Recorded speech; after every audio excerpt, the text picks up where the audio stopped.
কোটা আন্দোলনে হত্যার ঘটনায় বিচার বিভাগীয় তদন্ত হবে, শিক্ষার্থীদের আদালতের রায় পর্যন্ত ধৈর্য ধরার আহ্বান প্রধানমন্ত্রী।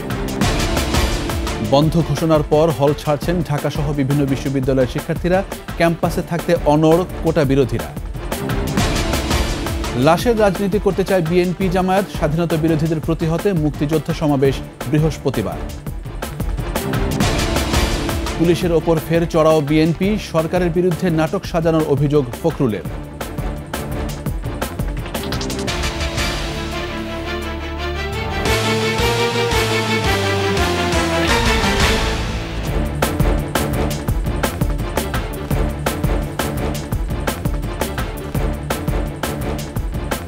শুনছিলেন ফার্স্ট সিকিউরিটি ইসলামী ব্যাংক পিএলসি সংবাদ শিরোনাম। আমন্ত্রণ রাত 11টার 21 সংবাদে, সাথে আছি আমি জাবের হোসেন। দর্শক, 21 টেলিভিশনের সংবাদ একই সাথে সরাসরি দেখতে পাবেন আমাদের ফেসবুক পেজ www.facebook.com/2124 অনলাইনে। কোটা আন্দোলনের পেছনে সন্ত্রাসী কর্মকাণ্ড ও হত্যার ঘটনা খতিয়ে দেখতে বিচার বিভাগীয় তদন্ত হবে বলে জানিয়েছেন প্রধানমন্ত্রী শেখ হাসিনা। জাতির উদ্দেশ্যে ভাষণে সরকার প্রধান বলেন, কিছু মহল কোটা আন্দোলনকে পেছন থেকে উস্কে দিয়েছে, সে কারণেই অহেতুক কতগুলো প্রাণ গেল। আইনি প্রক্রিয়া শেষে শিক্ষার্থীরা ন্যায় বিচার পাবেন জানিয়ে প্রধানমন্ত্রী আহ্বান জানান আদালতের উপর আস্থা রাখতে। রিপোর্ট প্রণব চক্রবর্তীর। হত্যা করে আরেক কারবেলা বাংলার মাটিতে সৃষ্টি হয়েছিল। কোটা আন্দোলনের কারণে উদ্ভূত পরিস্থিতিতে জাতির উদ্দেশ্যে প্রধানমন্ত্রীর ভাষণ। যারা মৃত্যুবরণ করেছে তাদের আত্মার মাগফিরাত কামনা করছি। পরিবারের সদস্যদের প্রতি গভীর সমবেদনা জানাচ্ছি। আমি প্রতিটি হত্যাকাণ্ডের নিন্দা জানাই। যে সকল ঘটনা ঘটেছে তা কখনোই কাম্য ছিল না। বিগত সময়ে কোটা কিভাবে বহাল ছিল ভাষণে উল্লেখ করেন প্রধানমন্ত্রী। 2018 সালে ছাত্র সমাজের আন্দোলনে পরিপ্রেক্ষিতে সরকার সরকারি চাকরিতে কোটা প্রথা বাতিল করে একটা পরিপত্র জারি করে। পরবর্তীকালে মুক্তিযোদ্ধাদের পক্ষ থেকে কোটা বহাল রাখার পক্ষে উচ্চ আদালত 2018 সালে জারি করা সরকারের পরিপত্র বাতিল করে দেয়। সরকারের পক্ষ থেকে পরিপত্র বহাল রাখার জন্য সর্বোচ্চ আদালতে আপিল করা হয় এবং মহামান্য আদালত শুনানির দিন ধার্য করে। এ সময় ছাত্ররা কোটা সংস্কারের দাবি নিয়ে আবারও আন্দোলন শুরু করে। এই আন্দোলনের শুরু থেকেই সরকার যথেষ্ট ধৈর্য ও সহনশীলতা প্রদর্শন করেছে, বরং আন্দোলনকারীদের নিরাপত্তা নিশ্চিত করার ক্ষেত্রে পুলিশ সহযোগিতা করে। আন্দোলনের কারণে সৃষ্ট ভয়াবহতা তুলে ধরে প্রধানমন্ত্রী বলেন, কিছু মহল চক্রান্ত করে উস্কে দিয়েছে কোমলমতি শিক্ষার্থীদের। কিছু মহল এই আন্দোলনের সুযোগটা নিয়ে অনাকাঙ্ক্ষিত উচ্চাবিলাস চরিতার্থ করার সুযোগ নিয়ে সন্ত্রাসী কর্মকাণ্ডে লিপ্ত হয়। এর ফলে এই কোমলমতি শিক্ষার্থীদের আন্দোলনকে ঘিরে যে সকল ঘটনা ঘটেছে তা খুবই বেদনাদায়ক ও দুঃখজনক। অহেতুক কতগুলি মূল্যবান জীবন ঝরে গেল। আমি বিশ্বাস করি যারা কোটা সংস্কার আন্দোলনে জড়িত তাদের সাথে এই সকল সন্ত্রাসীদের কোনো সম্পর্ক নেই, বরং সন্ত্রাসীরা এদের মধ্যে ঢুকে সংঘাত ও নৈরাজ্যকর পরিস্থিতির সৃষ্টি করছে। এই ধরনের ঘটনার সঙ্গে যারা জড়িত তাদের চিহ্নিত করে উপযুক্ত শাস্তির ব্যবস্থা করা হবে। যারা হত্যাকাণ্ডের শিকার হয়েছে তাদের পরিবারের জন্য জীবন জীবিকা নির্বাহের ক্ষেত্রে যে সহযোগিতা দরকার তা আমি করব। কোটা আন্দোলনের পেছনে সন্ত্রাসী কর্মকাণ্ড ও হত্যার ঘটনা খতিয়ে দেখতে বিচার বিভাগীয় তদন্ত হবে বলে জানিয়েছেন সরকার প্রধান।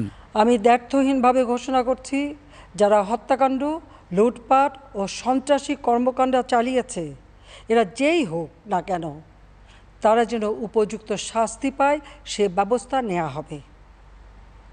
আমি আরও ঘোষণা করছি, হত্যাকাণ্ড সহ যে সকল অনভিপ্রেত ঘটনা ঘটেছে সুষ্ঠু ও ন্যায় বিচারের স্বার্থে সে সকল বিষয়ে বিচার বিভাগীয় তদন্ত করা হবে। কাদের উস্কানিতে সংঘর্ষের সূত্রপাত হলো, কারা কোন উদ্দেশ্যে দেশকে একটি অরাজক পরিস্থিতির দিকে ঠেলে দিল তা তদন্ত করে বের করা হবে। আদালতের উপর আস্থা রেখে শিক্ষার্থীদের ধৈর্য ধরার আহ্বান জানিয়ে প্রধানমন্ত্রী পরিবারের সদস্য এবং শিক্ষকদের শিক্ষার্থীদের পাশে থাকার অনুরোধ জানান। এই আইন প্রক্রিয়া সমাধানের সুযোগ থাকা সত্ত্বেও রাস্তায় আন্দোলনে নেমে দুষ্কৃতিকারীদের সংঘাতের সুযোগ করে দেবেন না। সর্বোচ্চ আদালতের রায় আসা পর্যন্ত ধৈর্য ধরে অপেক্ষা করার জন্য আমি সকলকে বিশেষভাবে অনুরোধ জানাচ্ছি। আমার বিশ্বাস আমাদের ছাত্র সমাজ উচ্চ আদালত থেকে ন্যায় বিচারই পাবে, তাদের হতাশ হতে হবে না। প্রণব চক্রবর্তী, ২১শে টেলিভিশন, ঢাকা। অনির্দিষ্টকালের জন্য বন্ধ ঘোষণার পর হল ছাড়তে শুরু করেছেন ঢাকা বিশ্ববিদ্যালয়ের অধিকাংশ শিক্ষার্থী। তবে দাবি আদায় না হওয়া পর্যন্ত ক্যাম্পাস না ছাড়ার সিদ্ধান্ত কোটা বিরোধী আন্দোলনকারীদের। অন্যদিকে বিকেলে আবারও পুলিশ ও আন্দোলনকারীদের মধ্যে সংঘর্ষে ৬ সাংবাদিক সহ আহত হন ২১ জন। সহকর্মীদের সহায়তায় মানিক শিকদারের রিপোর্ট।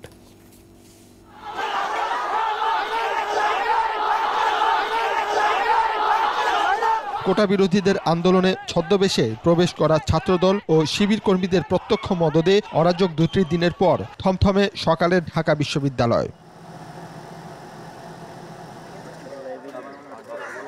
স্বাধীনতার ইতিহাস ধারণকারী গৌরবের আঙ্গিনায় তাই সতর্ক প্রহরায় আইনশৃঙ্খলা রক্ষা বাহিনী।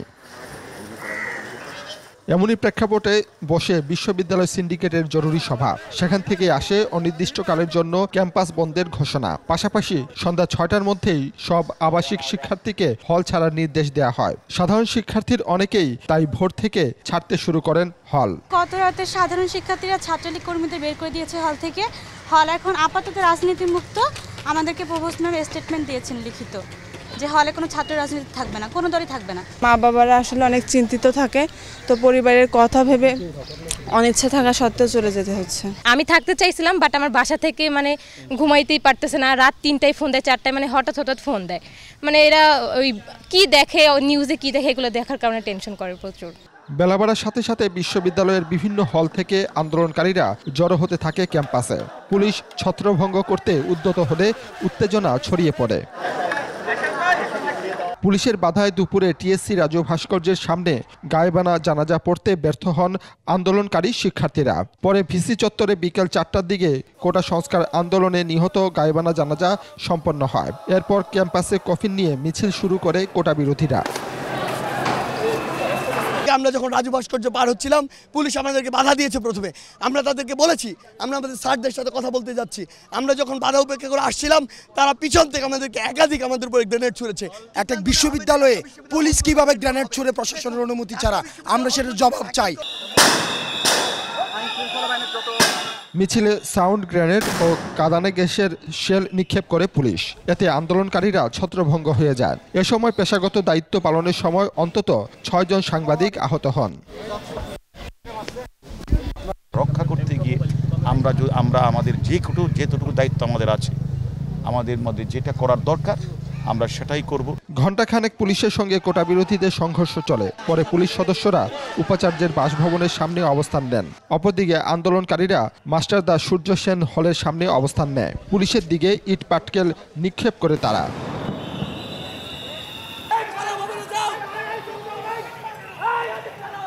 মানিক শিকদার, ২১শে টেলিভিশন, ঢাকা।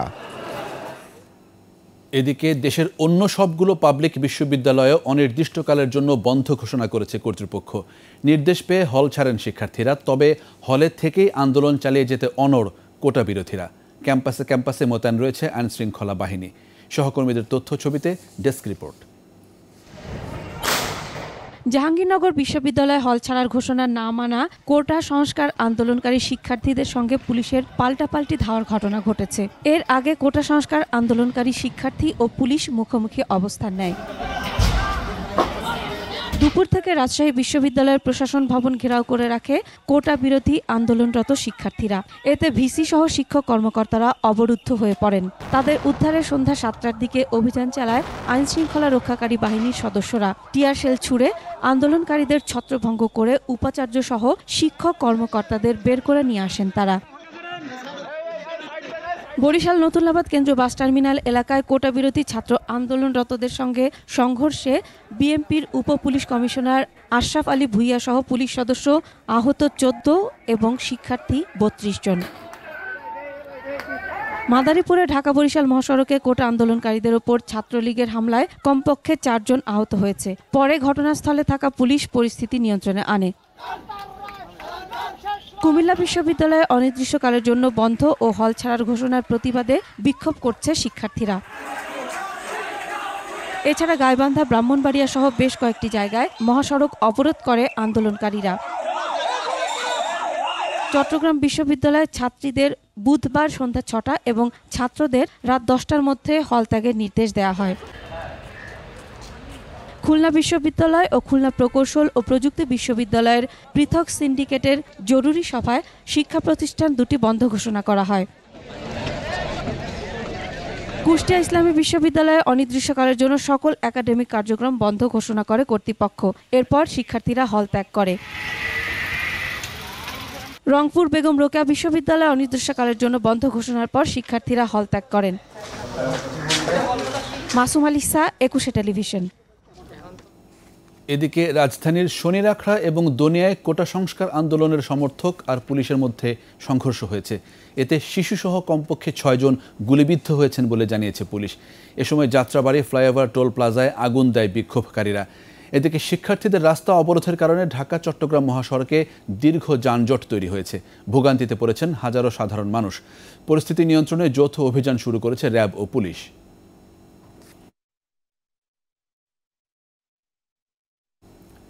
কোটা সংস্কার আন্দোলন ঘিরে বিএনপি জামায়াত লাশের রাজনীতি করতে চায় বলে অভিযোগ করেছেন আওয়ামী লীগের সাধারণ সম্পাদক ওবায়দুল কাদের।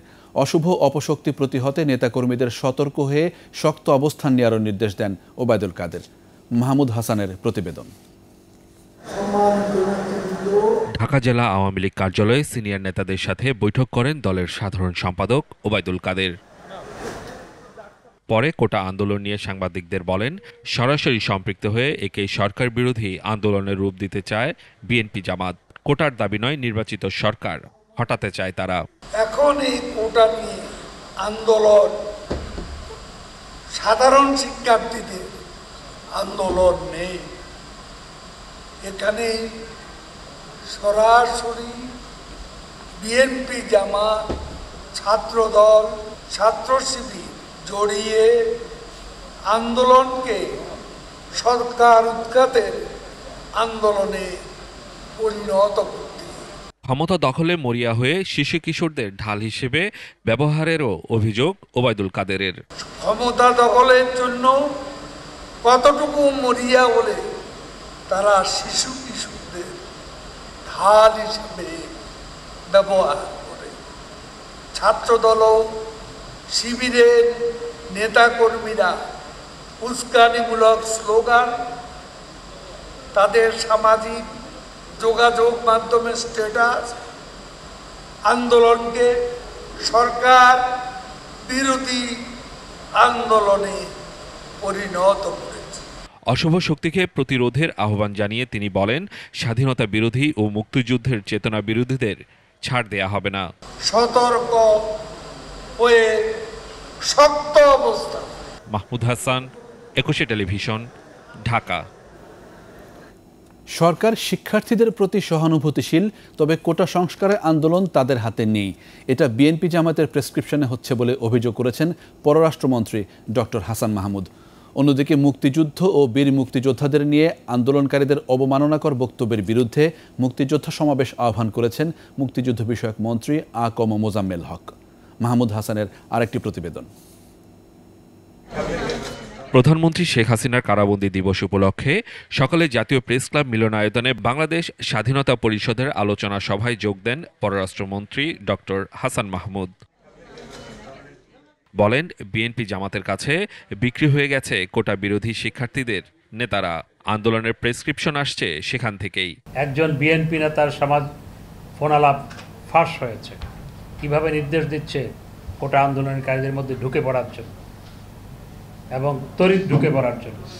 সুতরাং এগুলো প্রমাণ করে তোমরা যারা কোটার বিরুদ্ধে আন্দোলন করছো, তোমাদের এই বিষয়টি তোমাদের হাতে নাই। শিক্ষার্থীদের কারো হাতের পুতুলে পরিণত না হওয়ারও আহ্বান জানান তিনি। দেশের আইন মানতে হবে, সংবিধান মানতে হবে। যখন একটি বিষয় সর্বোচ্চ আদালতে বিচারাধীন, তখন সরকারের পক্ষে কোনো সিদ্ধান্ত দেওয়া সম্ভবপর নয়। এটি আমাদের সংবিধান অনুমোদন করে না, আইন অনুমোদন করে না। অন্যদিকে জাতীয় প্রেস ক্লাবে সংবাদ সম্মেলনে বৃহস্পতিবার ঢাকায় মুক্তিযোদ্ধা সমাবেশের ডাক দিয়েছেন মুক্তিযুদ্ধ বিষয়ক মন্ত্রী। যেদিন ফখরুল সাহেব বললেন যে আমরা যা করতে পারি নাই ছাত্ররা তা করে দেখাচ্ছে, অর্থাৎ ওরা আন্দোলন সফল হয় নাই, তারা হচ্ছে ইন্ধন দিলেন, আরও অনেক কথা দুষ্কানিমূলক কথা বললেন। তারপরে কালকের চিত্র দেখেন কি অবস্থা, তারা চেয়েছিল লাশ। কোটা বিরোধী আন্দোলনের আড়ালে মুক্তিযুদ্ধের চেতনার মূলে আঘাত, হত্যা ও নাশকতা প্রতিহত করা হবে বলে হুঁশিয়ারি দেন সাবেক নৌ পরিবহন মন্ত্রী শাহজাহান খান সহ বীর মুক্তিযোদ্ধারা। মাহমুদ হাসান, একুশে টেলিভিশন, ঢাকা। এদিকে কোটা সংস্কার আন্দোলন ঘিরে নিহত 6 জনের গায়েবানা জানাজার পর বিএনপির নেতাকর্মীদের সঙ্গে পুলিশের ধাওয়া পাল্টা ধাওয়া ও সংঘর্ষ হয়েছে রাজধানীর বায়তুল মোকাররম জাতীয় মসজিদের সামনে। আগের মতো নাটক করে ককটেল লাঠি রেখে বিএনপিকে জড়ানো হচ্ছে বলে সমাবেশে অভিযোগ তুলেছেন দলের মহাসচিব মির্জা ফখরুল ইসলাম আলমগীর। বিস্তারিত জানাচ্ছেন সবিতা চিরান। বায়তুল মোকাররম জাতীয় মসজিদের উত্তর গেটে কোটা সংস্কার আন্দোলনে সারা দেশে নিহত 6 জনের স্মরণে গায়েবানা জানাজা করে বিএনপি। পরে সমাবেশে দলটির মহাসচিব ফখরুল ইসলাম আলমগীর বলেন, আলোচনায় সমাধানের পথ থাকলেও জেদের বশে বর্বর হামলা চালিয়ে মানুষ হত্যা করছে সরকার। ঢাকা বিশ্ববিদ্যালয়ের সমস্ত হলগুলোকে খুলে দিয়ে তাদেরকে শান্তিপূর্ণভাবে তার সমস্যার সমাধান করা সম্ভব। এটা সরকার ইচ্ছা থাকলে এটা করতে পারত, কিন্তু সরকারের ইচ্ছাই সেটা নাই। সমাবেশ চলাকালেই পুলিশের সঙ্গে দাওয়া পাল্টা ধাওয়া ও সংঘর্ষে জড়িয়ে পড়ে বিএনপির নেতাকর্মীরা। তারা ককটেল বিস্ফোরণ ও পুলিশকে লক্ষ্য করে ইট পাটকেল ছুড়তে থাকে। পুলিশ লাঠিচার্জ ও রাবার বুলেট ছুড়ে বিএনপির নেতাকর্মীদের ছত্রভঙ্গ করে দেয়, গ্রেপ্তার করে নিয়ে যায় কয়েকজনকে। বৃহস্পতিবারও বিএনপির কর্মসূচি থাকবে বলেও জানিয়েছেন মির্জা ফখরুল।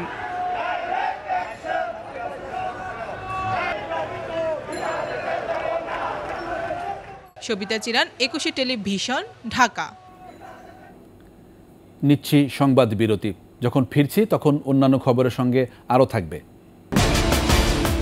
কোটা আন্দোলনকে পুঁজি করে বর্বরতার স্বরূপে ছাত্র শিবির, ছদ্মবেশে প্রবেশ করে তাণ্ডব সহিংসতা। সবই হবে। আবার আমন্ত্রণ রাত 11টার একুশে সংবাদে। কোটা আন্দোলনকারীদের সহিংসতায় নিহত ছাত্রলীগ কর্মী সবুজকে শেষ শ্রদ্ধা জানালেন আওয়ামী লীগ, ছাত্রলীগ সহ সহযোগী সংগঠনের নেতাকর্মীরা। আর হত্যাকাণ্ডে জড়িতদের আইনের আওতায় আনার দাবি জানিয়েছেন প্রাণ হারানো সবুজের বড় ভাই। রিপোর্ট প্রণব চক্রবর্তী। কোটা বিরোধীদের সহিংসতায় নিহত ঢাকা কলেজের শিক্ষার্থী ছাত্রলীগের সদস্য সবুজ আলীর মরদেহ আনা হয় বঙ্গবন্ধু এভিনিউয়ে আওয়ামী লীগের কেন্দ্রীয় কার্যালয়ের সামনে। বিকেলে জানাজায় অংশ নেন আওয়ামী লীগের সাধারণ সম্পাদক ওবায়দুল কাদের সহ কেন্দ্রীয় নেতারা। বিভিন্ন সহযোগী সংগঠনের নেতাকর্মীরাও অংশ নেন। আসসালামু আলাইকুম ওয়া রাহমাতুল্লাহ। জানাজা শেষে প্রধানমন্ত্রী শেখ হাসিনার পক্ষ থেকে শ্রদ্ধা নিবেদন করা হয়। শ্রদ্ধা জানায় আওয়ামী লীগ সহ সহযোগী সংগঠনের নেতাকর্মীরা। সবুজের বড় ভাই নুরুন নবী এ হত্যাকাণ্ডে জড়িতদের বিচার দাবি করেন। আমার ভাইয়ের হত্যার জন্য যারা দায়ী তাদের বিচার চাই। আল্লাহ আমার ভাইকে যেন মাফ করে দেয়। সবাই আমার ভাইয়ের জন্য দোয়া করবেন। পরে সবুজের মরদেহ তার নিজ এলাকা নীলফামারীর সদর উপজেলার উদ্দেশ্যে নিয়ে যাওয়া হয়। এর আগে শাহবাগে সবুজের গায়েবানা জানাজা হয়। অংশ নেন ছাত্রলীগের নেতাকর্মীরা ছাড়াও আওয়ামী লীগ ও অন্যান্য সংগঠনের নেতাকর্মীরা। এ সময় ছাত্রলীগ সভাপতি সাদ্দাম হোসেন বলেন, বিএনপি জামাতের হামলায় নিহত হয়েছে ছাত্রলীগ কর্মী সবুজ আলী। আমরা সুস্পষ্টভাবে উচ্চারণ করতে চাই, ছাত্রলীগের ভাই বোনদের যে রক্ত ঝরেছে, বিভিন্ন শিক্ষা প্রতিষ্ঠানে আমাদের নারী শিক্ষার্থীদের উপর যে অমানবিক আচরণ করা হয়েছে, ছাত্রলীগের নেতাকর্মীদের উপর যেভাবে তাণ্ডব পরিচালনা করা হয়েছে, প্রত্যেক ফোঁটা রক্তের জবাব বাংলাদেশ ছাত্রলীগের কাছে দিতেই হবে। আন্দোলনকারী শিক্ষার্থীদের সঙ্গে সংঘর্ষে বিভিন্ন জায়গায় ছাত্রলীগের 2000 নেতাকর্মী আহত হয়েছে বলেও দাবি ছাত্রলীগের। প্রণব চক্রবর্তী, একুশে টেলিভিশন, ঢাকা। কোটা আন্দোলনকে পুঁজি করে আবারও নিজেদের হিংস্র বর্বর রূপ দেখালো ছাত্র শিবির।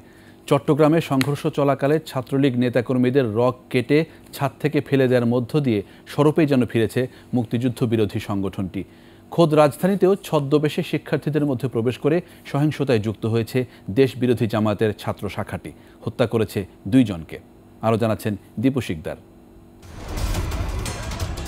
চট্টগ্রামের মুরাদপুরে সংঘর্ষের এক পর্যায়ে কোটা আন্দোলনে ঢুকে পড়া ছাত্র শিবিরের হামলায় প্রাণ বাঁচাতে একটি ভবন থেকে নেমে আসছেন ছাত্রলীগ নেতাকর্মীরা।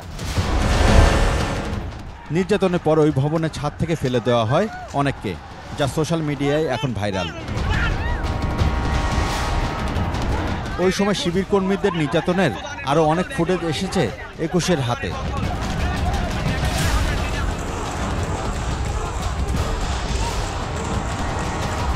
এদিকে রাজধানীর সায়েন্স ল্যাব এলাকায় ঢাকা কলেজের ছাত্র সবুজ আলীকে হত্যা করে শিক্ষার্থীদের আন্দোলনের ছদ্মবেশে থাকা ছাত্রদল ছাত্র শিবিরের কর্মীরা। তাদের নির্যাতনের প্রাণ হারান দরিদ্র হকার শাহজাহান। হামলার লক্ষ্য ছিলেন পুলিশ আর সাংবাদিকও। তাদের হিংস্রতার থাবা পড়ে টিটি কলেজের মহিলা হোস্টেলেও। সেখানে ছাত্রীদের উপরে হামলে পড়েছিল তারা। গোয়েন্দা তথ্য বলছে নীল নকশার বাস্তবায়নের অংশ হিসেবে বিভিন্ন বেশি শিবির সহ অনেক বহিরাগত প্রবেশ করেছে শিক্ষার্থীদের আন্দোলনে।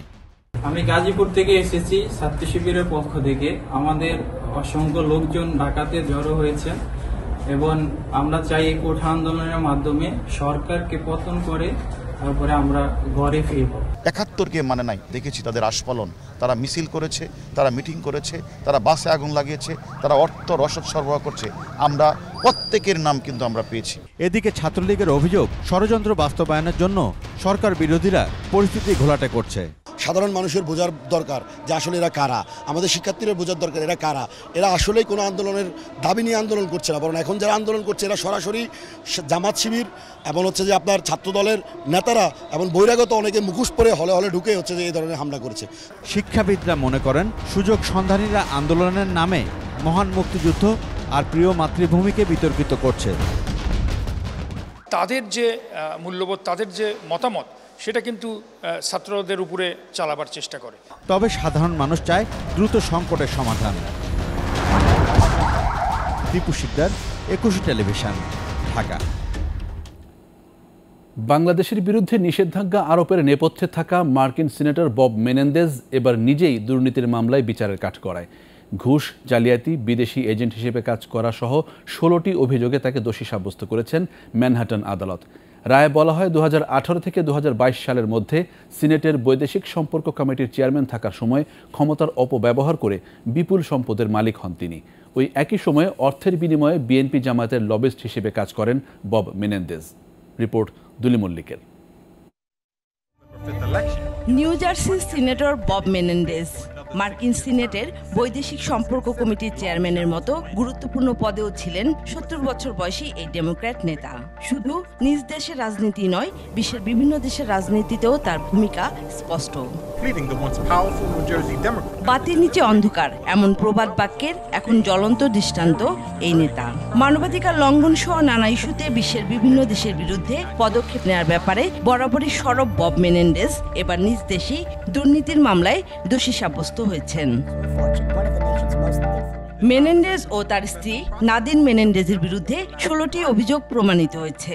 এর মধ্যে ঘুষের বিনিময়ে মিশরে সরাসরি মার্কিন সহায়তার নামে $1 বিলিয়ন হাতিয়ে নেন, হস্তক্ষেপ করেন 3 মার্কিন ব্যবসায়ীর অপরাধ তদন্তে। তার বাড়ি থেকে সোনার বার সহ $4,80,000 বেশি নগদ অর্থ উদ্ধার করে তদন্ত সংস্থা। প্রসিকিউটর জানায় অর্থের লোভে নিজের ক্ষমতা বিক্রি করেন Menendez. This wasn't politics as usual, this was politics for profit. And now that a jury has convicted Bob Menendez, his years of selling his office to the highest bidder have finally come to an end. এই অবস্থায় 2020 সালে বাংলাদেশের rapid action battalion সহ 10 নাগরিক ও 15 প্রতিষ্ঠানের বিরুদ্ধে নিষেধাজ্ঞা আরোপে lobbyist হিসেবে মেনেন্ডেজের ভূমিকা আরও স্পষ্ট হলো।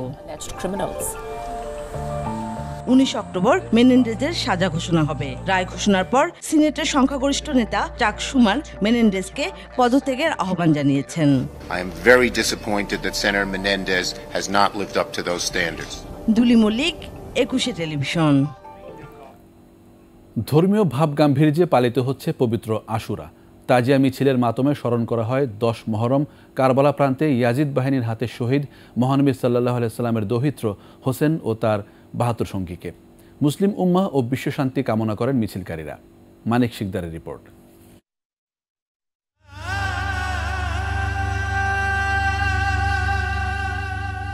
10 মুহররম মুসলিম বিশ্বে ত্যাগ ও শোকের প্রতীক। হিজরি 61তম বর্ষের এই দিনে মহানবী হযরত মুহাম্মদ সাল্লাল্লাহু আলাইহি সাল্লামের দৌহিত্র হযরত ইমাম হোসেন ফোরাত নদীর তীরে কারবালা প্রান্তরে শহীদ হন। মুসলমানরা, বিশেষ করে শিয়া মুসলিমরা ধর্মীয় অনুশাসনের দিনটি পালন করেন। ইমাম হোসেন ইসলাম 61 হিজরিতে সত্যকে প্রতিষ্ঠা করার জন্য নিজে সহ 72 জন সঙ্গী সাথী নিয়ে শহীদ হয়েছিলেন।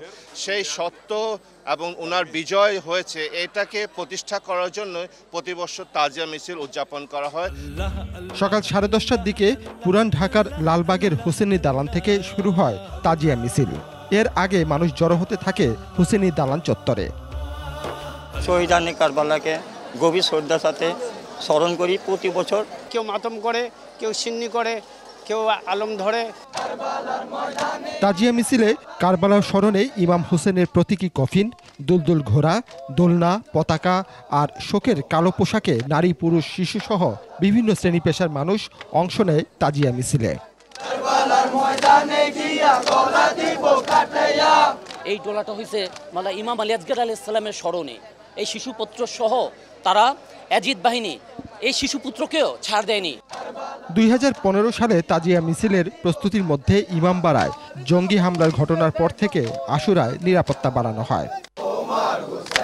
আইন শৃঙ্খলা বাহিনী অনেক কঠিন ইয়ে দিতেছে। দোয়া চাইতেছে যে সব সুস্থ সবল হোক, সবাই ভালো থাকুক, বাংলাদেশের ভিতরে যাতে শান্তি ফাসলা করে দেয়। মিছিলটি বক্সিবাজার, আজিমপুর, নিউ মার্কেট হয়ে ধানমন্ডিতে গিয়ে শেষ হয়। সত্য ও ন্যায়ের পথে প্রতিষ্ঠিত কারবালা প্রান্তরে ইমাম হুসাইন ও তার পরিবারের উপর যে নির্মম নিপীড়নের ঘটনা ঘটেছিল, সেই দিনকে স্মরণ করে আজকের এই বিশাল শোক মিছিল।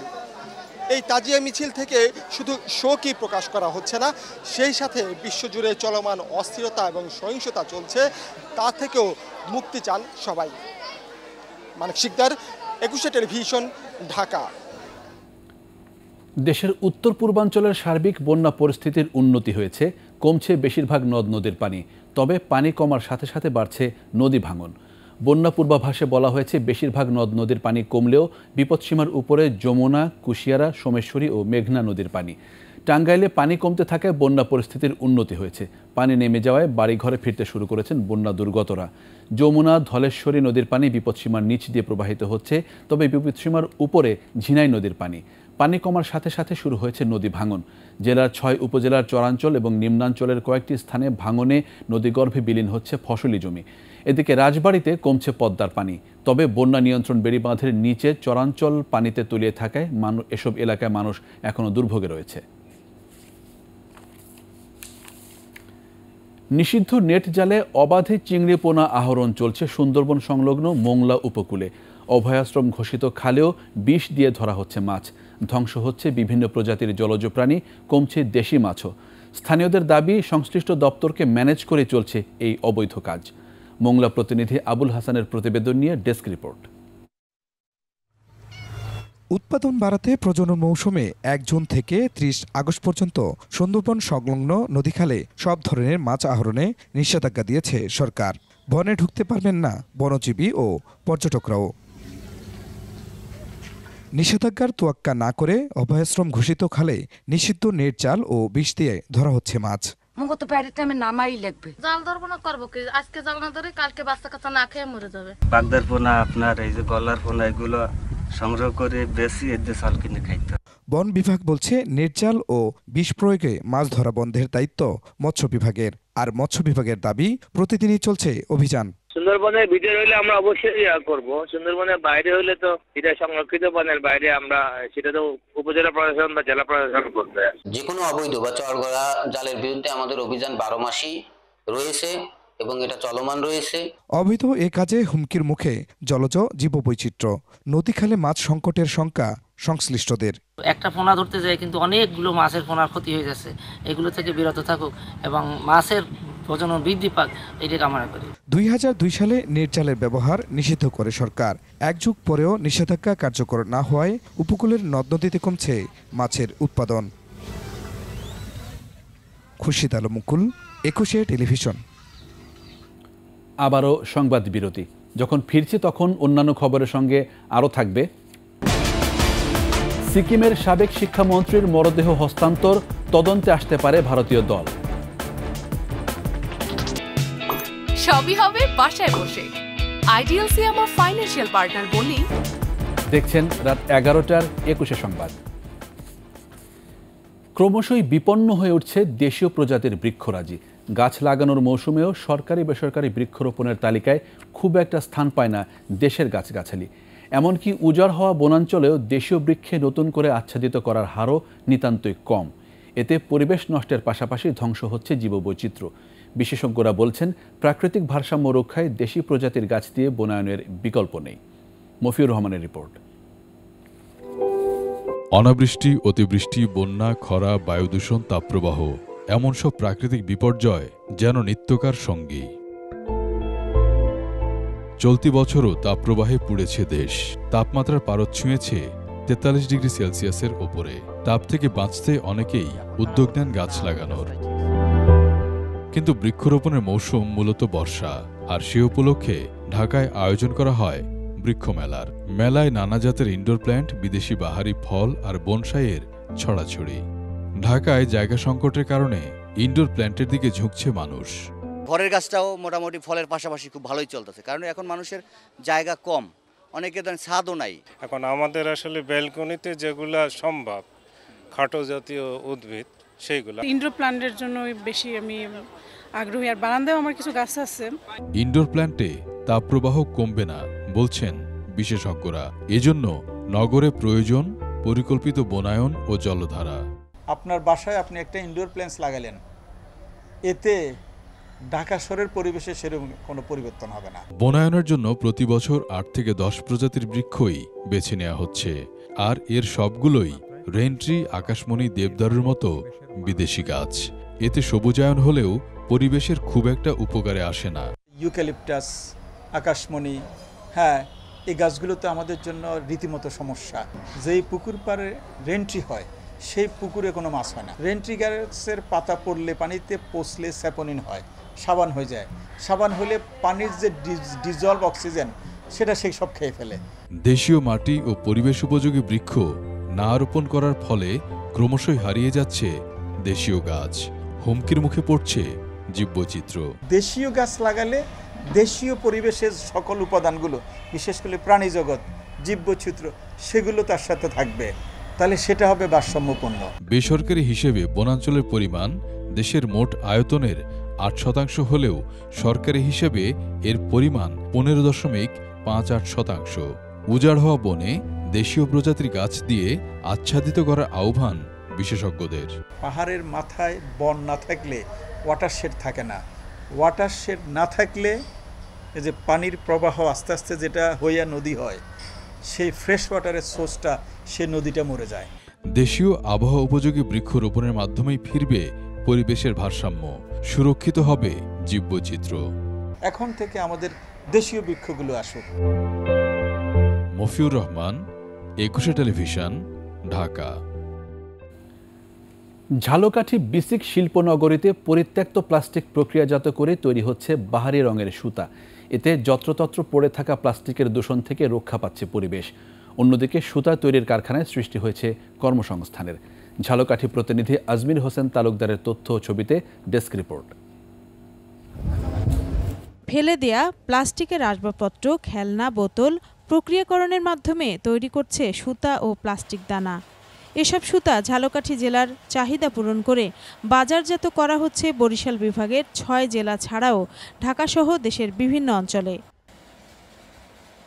পরিত্যক্ত প্লাস্টিক থেকে সুতা তৈরির এই কারখানাটি স্থাপন করেন শাহজাহান ফকির। ঝালকাঠি বিসিক শিল্পনগরীতে 2021 সালে একটি প্লট নিয়ে তিনি এটির যাত্রা শুরু করেন। যারা একেবারে বুড়ো হয়ে গেছে, অথচ তারা ভিক্ষা করতে রাজি না, কিন্তু তারা আমার এখানে কাজ করে এবং তারা পয়সা ইনকাম করে তারা নিজেরা চলতে পারে।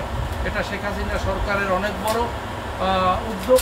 জমি না পাইলে আমি এই কারখানাটা এমনি করতে পারতাম না। প্লাস্টিক সুতা উৎপাদনে কর্মসংস্থান হয়েছে প্রতিবন্ধী সহ 15 শ্রমিকের। এই কারখানায় মাসে প্রায় 1 টন সুতা উৎপাদন হচ্ছে। প্লাস্টিক বর্জ্যগুলো দিয়ে রিসাইকেলের মাধ্যমে এখানে প্লাস্টিক সুতা তৈরি করতেছি, যার মাধ্যমে পরিবেশ বান্ধব একটা কাজ করতেছি এবং পরিবেশের ক্ষয়ক্ষতি থেকে এগুলো রক্ষা করতেছি। কোনো কাজকর্ম করতে পারি না, হালকা পাতলা করি, পয়সা যা পাই এ ধরনের শিল্প কারখানা স্থাপনে আগ্রহী যে কোনো উদ্যোক্তাকে আর্থিক ও কারিগরি সহযোগিতার আশ্বাস বিসিকের। এরকমের শিল্প যদি বিসিকের মধ্যে আসে তাদেরকে বিসিকের পক্ষ থেকে সার্বিক সহায়তা করা হবে। আর এই চলমান ইন্ডাস্ট্রিটিকেও বিসিকের পক্ষ থেকে সার্বিক সহায়তা করা হচ্ছে যাতে এই শিল্পটি টিকে থাকে। নিরবচ্ছিন্ন বিদ্যুৎ সরবরাহ থাকলে উৎপাদন আরও বৃদ্ধি করা সম্ভব বলছেন কারখানাটির মালিক ও শ্রমিকরা। রত্না জামান, 21 টেলিভিশন। এবার আন্তর্জাতিক সংবাদ।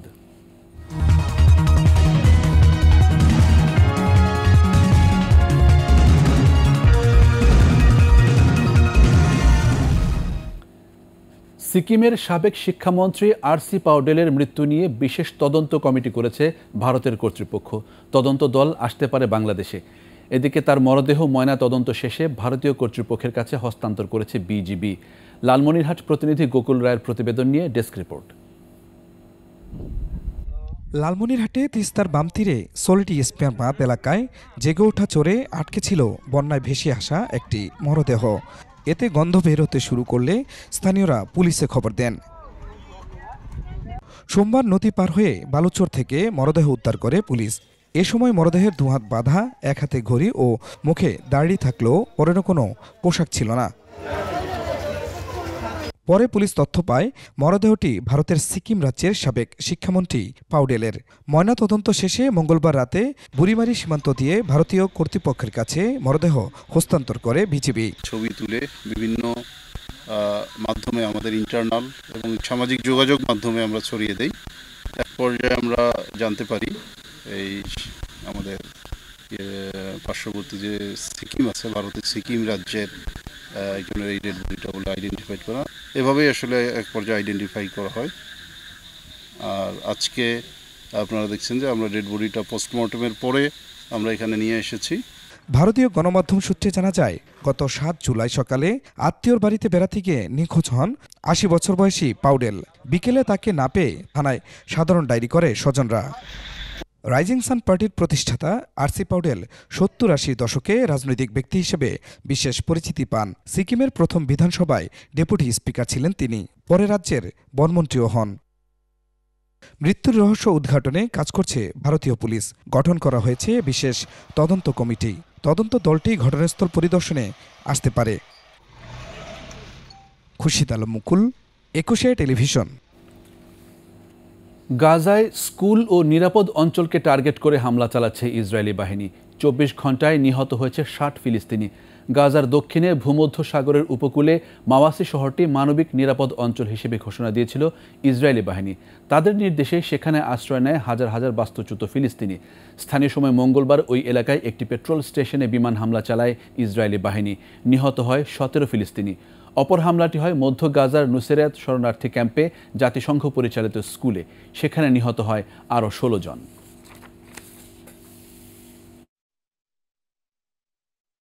শেষ করছি রাত 11টার 21 সংবাদ।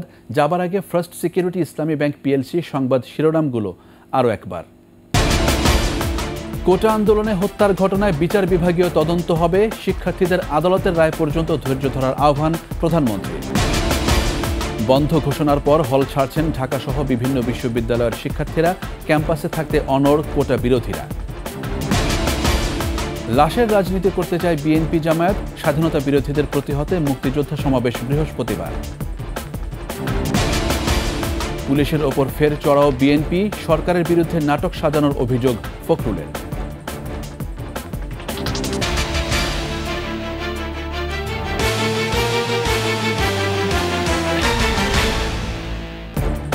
একুশে টেলিভিশনের সর্বশেষ সংবাদ জানতে ডায়াল করুন 2021 নম্বরে আর ভিজিট করুন ekushe-tv.com এই ওয়েবসাইট। এছাড়া ফেসবুকে ভিজিট করতে পারেন www.facebook.com/ekushe24 অনলাইনে। এতক্ষণ সাথে থাকার জন্য ধন্যবাদ। পরবর্তী সংবাদ রাত 1টায় দেখার আমন্ত্রণ রইল।